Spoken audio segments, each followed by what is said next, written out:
One day, someone will think about you for the very last time, and then you'll be gone. Completely. Forever. Not when you die. That's not really when you disappear. You disappear when the last person who remembered you dies too. There's this idea that we die twice. The first death is physical. Your body stops working, your brain shuts off, you're gone. But the second death? That's when your name is spoken for the very last time. When the last photo of you is looked at for the final time. When the last story about you fades from someone's memory. And here's the thing that keeps me up. You have no control over when that second death happens. Could be 50 years after you die, could be 500, could be next week if you've forgotten quickly enough. Most people, they get 2, maybe 3 generations. Your kids remember you, your grandkids have some stories, but your great-grandkids, they might know your name, might have seen a photo once or twice, but do they know you? Do they know your laugh, or what you were afraid of, or what you thought about at night? Let's do some uncomfortable math.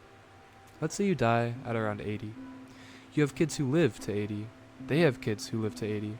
That's 3 generations. Roughly 160 years of people who might actually remember you existed.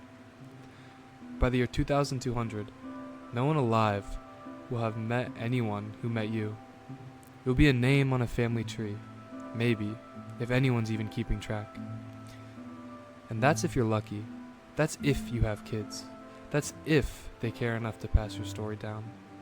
Most people don't even get that. Most people get forgotten within 50 years. Their belongings donated or thrown out, their photos lost in a hard drive crash, their social media accounts deleted or abandoned. Think about your own great-great-grandparents. Quick, what were their names? What did they do for work? What did they dream about? You don't know, do you? And it's not your fault. That's just how forgetting works. Information degrades, stories get compressed, details disappear. This is the part that really gets me. Everything you are, every memory, every inside joke, every private fear, every moment of joy, all of it lives in the minds of people who know you. And when they die, those things die with them. Your mom knows about things that no one else will ever know. Your best friend remembers that random Tuesday in 2019 that meant everything to you. Your ex still thinks about that conversation you had at 2 a.m. that changed the both of you. And all of that, all of those versions of you that live in other people's heads, they're on a timer. A timer you can't see and can't stop. There's this philosopher, Irvin Yalom, who talks about rippling. The idea that we create ripples in the world that continue after we die. You teach someone something, they teach someone else, and your influence ripples forward through time. It's a comforting thought. But here's the thing about ripples. They fade. The water will go still eventually. Your influence could persist for a while. Maybe someone lives by advice you gave them. A kindness you showed them changed somebody's trajectory. But even that dissipates, gets diluted, becomes indistinguishable from the general chaos of cause and effect. So what do you do with this information? How do you sit with the fact that total annihilation is not just possible, but guaranteed, that one day you won't just be dead, you'll be erased? Some people find this terrifying. And yeah, it kind of is. The complete erasure of your existence, the total loss of everything you were. That's heavy. But there's this other way to look at it. If you're going to be completely forgotten anyway, doesn't that mean you're free? Free to fail because no one will remember your failures. Free to embarrass yourself because the embarrassment has an expiration date. Free to take risks because the consequences, all of them, are temporary. You know that thing you're afraid to do because of what people will think? In 100 years, those people will be dead. Their opinions will be dead. The entire context in which their judgment existed will be dead. And here's the beautiful, terrible paradox.